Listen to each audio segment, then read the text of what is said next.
কত সুন্দর দেখতে লাগতেছে বিট ভাজা। এইভাবে বাড়ি থেকে বানিয়ে একবার ট্রাই করে দেখো। আসসালামু আলাইকুম। আজকের আমি এই বিটটা দিয়ে আলু দিয়ে বিট আলুর ভাজার একটা রেসিপি বানাবো। একটা বিট 500 আছে, দুটো আলু নিয়ে নিয়েছি। আমি বিট আর আলুটাকে কুচিয়ে ভালো করে পরিষ্কার করে ধুয়ে নেব। তোমরা পুরো ভিডিওটা দেখতে থাকো।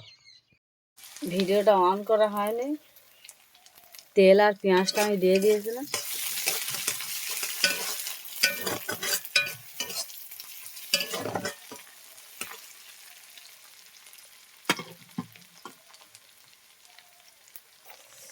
এইভাবে আলু আর বিটটাকে আমি সরু সরু করে কুচে নিয়েছি, দিয়ে দেবো।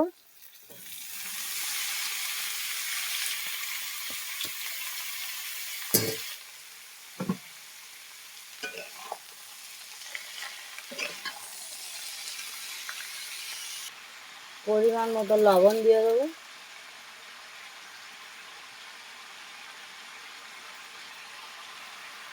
হলুদের গুঁড়ো দিয়ে দেবো পরিমাণ মতো।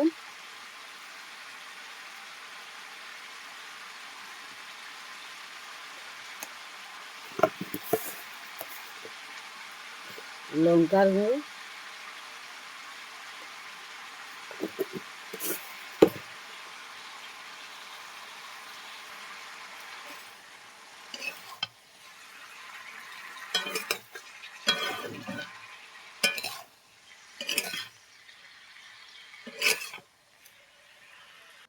ঢাকনা দিয়ে দিয়েছি। ঢাকনা দিয়ে দিয়ে ওই যে পানিগুলো বেরোচ্ছে ওইগুলো আমি শুকনো করে নেব।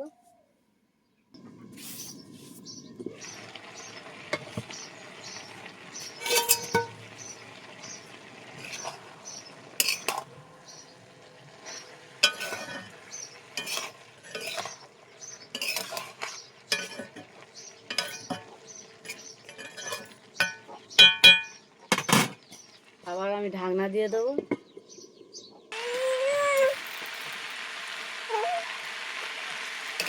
পানিটা অনেকগুলো মরে গিয়েছে, আর একটুকুনি নেড়ে নেব, নিয়ে আমি ঢেলে নেব।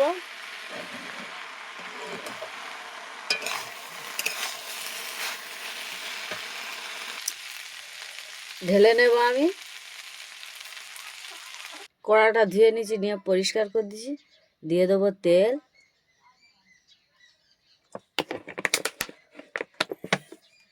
দুটো তেজপাতা দিয়ে দেবো। একটা তেজপাতাটাকে দুটো করে দিয়েছি।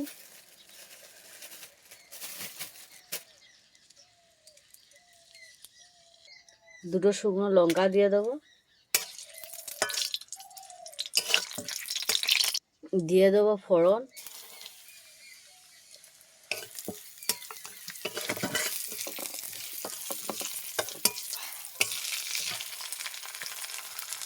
রসুন দিয়ে দেবো,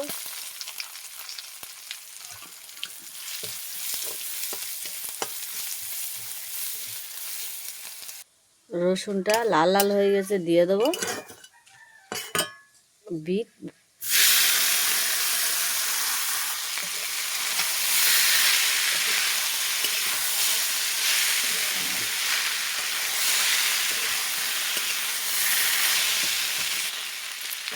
আমি যেইভাবে বিট আর আলুটাকে ভেজেছি ওইভাবে তোমরা বাড়ি থেকে একবার ট্রাই করে দেখো, খেতে খুব দারুণ লাগবে।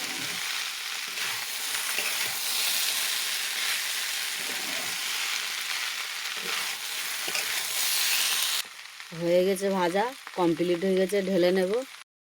এইভাবে বিট ভাজাটাকে বানিয়েছি, ওইভাবে তোমরা একবার বানিয়ে ট্রাই করে দেখো, খুব ভালো লাগবে।